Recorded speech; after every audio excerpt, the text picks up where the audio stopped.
Good morning po. Tayo po'y mag-aral ng salita ng Diyos. Jeremiah 32 verse 17. Si Jeremias ay nanalangin, Panginoong Yahweh, nilikha mo ang langit at ang lupa sa pamamagitan ng iyong kapangyarihan. Walang bagay na mahirap para sa iyo. Expect great things from God. Alam niyo po, isa po sa mga verses na bumago sa aking buhay ay ito pong Jeremiah 32 verse 17. Ang dami ko pong na-witness na miracle sa aking buhay dahil po sa verse na ito. Kaya alam niyo po, hanggang ngayon, lagi ko pa rin kinakanta itong verse na ito. Kasi makapangyarihan po ito.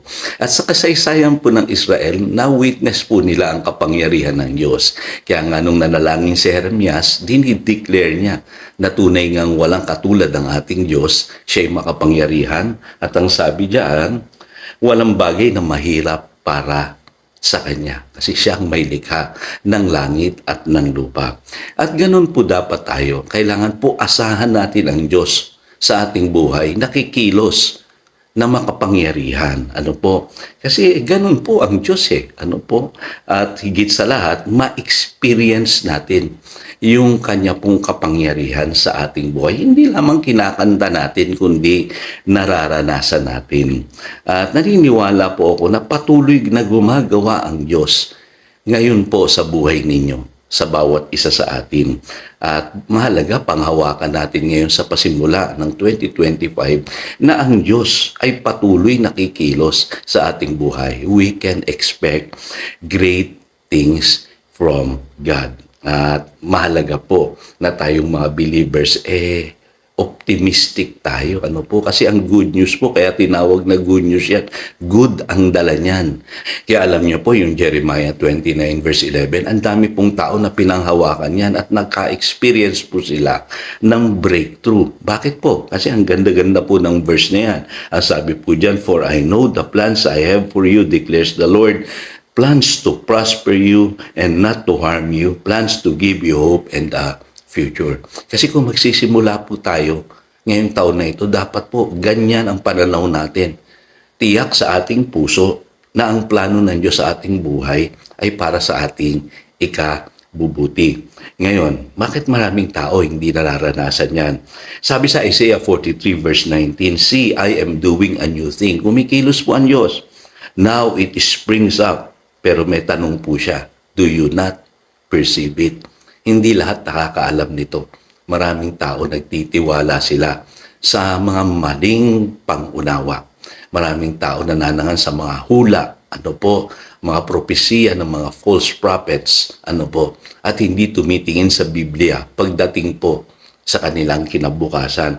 Pero kung alam po natin kung ano ang plano ng Diyos sa ating buhay at ito'y para sa ating ikabubuti, panghawakan po natin yun at mai-experience natin ang kapangyarihan ng Diyos ngayong 2025.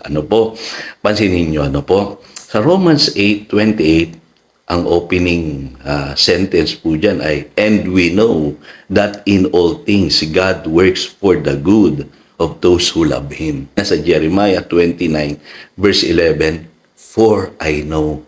So ano ibig sabihin yan, Pastor? Dapat po alam natin kung ano yung plano ng Diyos sa ating buhay. Yun din po ang sinasabi ng Isaiah 43 verse 19. "Do you not perceive it?" Kaya alam niyo po, i-approach natin ang future from the position of knowing. Kaya tayo binigyan ng Diyos ng kanyang salita para wag tayong matakot. Maalis yung ating mga pangamba sa buhay na ito. At higit sa lahat, i-reveal niya yung kanyang napakagandang plano sa ating mga nanalig sa kanyang anak na si Jesus. At yun ang sinasabi ng 1 Corinthians chapter 2, verses 9 and 10. At ang sabi, specifically, sa verse 10, "God has revealed it to us by His Spirit."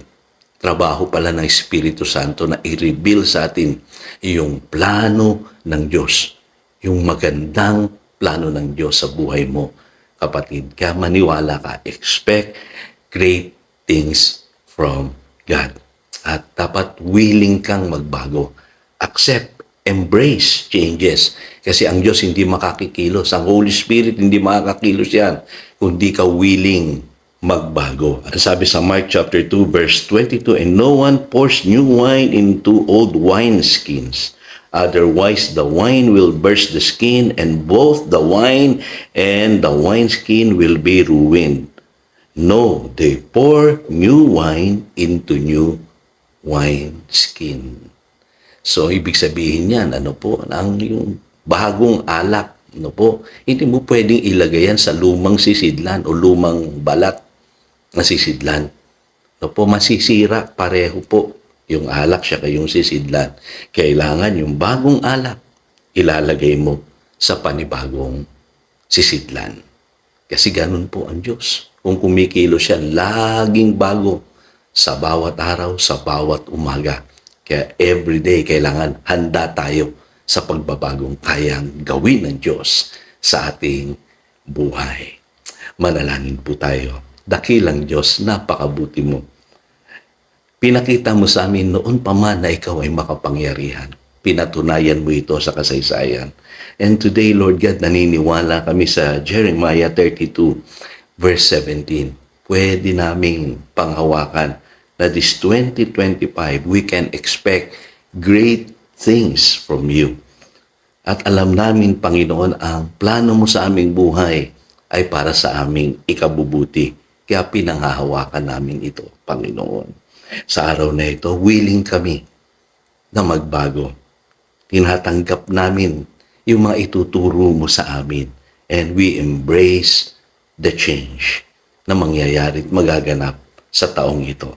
Salamat, Panginoon. Naniniwala kami na ang Holy Spirit patuloy kaming tuturuan sa bawat araw. At sa buhay na ito, makikita pa namin, Panginoon, ang iyong kapangyarihan at mai-experience namin ito upang masabi namin, tunay nga, ikaw, O Diyos, ay makapangyarihan sa aming buhay. Salamat, Panginoon, pagpalain mo lahat ng aking kapatid ngayong 2025 at maranasan nila yung mga great things na inilaan mo sa kanilang buhay this year. Ito po ang aming panalangin. In Jesus' name, Amen. Again, ito si Pastor Jojo nagpapaalala upang daluyan tayo ng pagpapala, manatili tayo sa kanyang salita. Good morning.